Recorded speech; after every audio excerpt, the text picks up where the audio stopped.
नमस्ते दोस्तों, stories world में आपका स्वागत है। तो चलिए आज की कहानी शुरू करते हैं। एक बार की बात है, एक गांव के पास एक घना जंगल था। उस गांव में श्यामू नाम का एक गरीब किसान रहता था। श्यामू के पास थोड़ी सी जमीन थी, जहां वह मेहनत करके अपना और अपने परिवार का पेट पालता था। हालांकि वह बहुत गरीब था, लेकिन दिल का बहुत अच्छा और ईमानदार इंसान था। श्यामू की परेशानी उस समय बढ़ गई जब जंगल से एक शरारती हाथी, जिसका नाम भीमू था, हर रोज उसके खेत में आकर फसलें नष्ट करने लगा।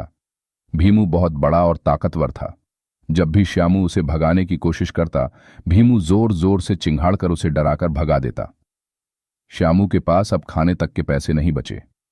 एक रात वह परेशान होकर बैठा और सोचने लगा, अगर यह हाथी रोज मेरी फसलें नष्ट करता रहा तो मेरे परिवार का क्या होगा।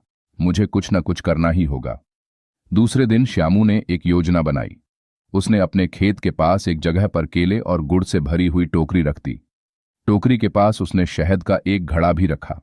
भीमू ने जैसे ही फलों और शहद की खुशबू सूंघी, वह तुरंत खेत की तरफ भागा। जैसे ही भीमू खाने में मग्न हुआ, श्यामू ने चुपचाप उसके पास जाकर कुछ ऐसा किया जो किसी ने सोचा भी नहीं था। उसने अपनी मीठी आवाज में कहा, ओ जंगल के राजा, आप इतने बड़े और ताकतवर हैं, फिर भी मेरी फसलें क्यों नष्ट करते हैं। मैं तो एक गरीब किसान हूं। हाथी ने पहले तो ध्यान नहीं दिया, लेकिन श्यामू ने अपना धैर्य नहीं खोया। वह रोज भीमू के लिए कुछ मीठा खाने को रख देता और धीरे धीरे उससे बातें करने लगा। कुछ ही दिनों में भीमू श्यामू का दोस्त बन गया। एक दिन श्यामू ने भीमू से कहा, अगर तुम मेरी मदद करोगे तो मैं तुम्हारे लिए हर दिन स्वादिष्ट फल लाऊंगा। भीमू ने सिर हिलाया, मानो वह उसकी बात समझ गया हो।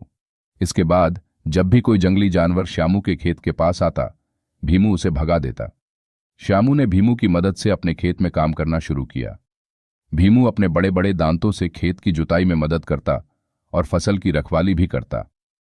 धीरे धीरे श्यामू का खेत लहलहा उठा। अब श्यामू इतना अनाज उगाने लगा कि वह गांव में बेचकर पैसे भी कमाने लगा। गांव के लोग भीमू की इस दोस्ती से हैरान थे। उन्होंने देखा कि श्यामू की मेहनत और समझदारी ने न सिर्फ उसकी जिंदगी बदली, बल्कि एक शरारती हाथी को भी नेक दिल साथी बना दिया।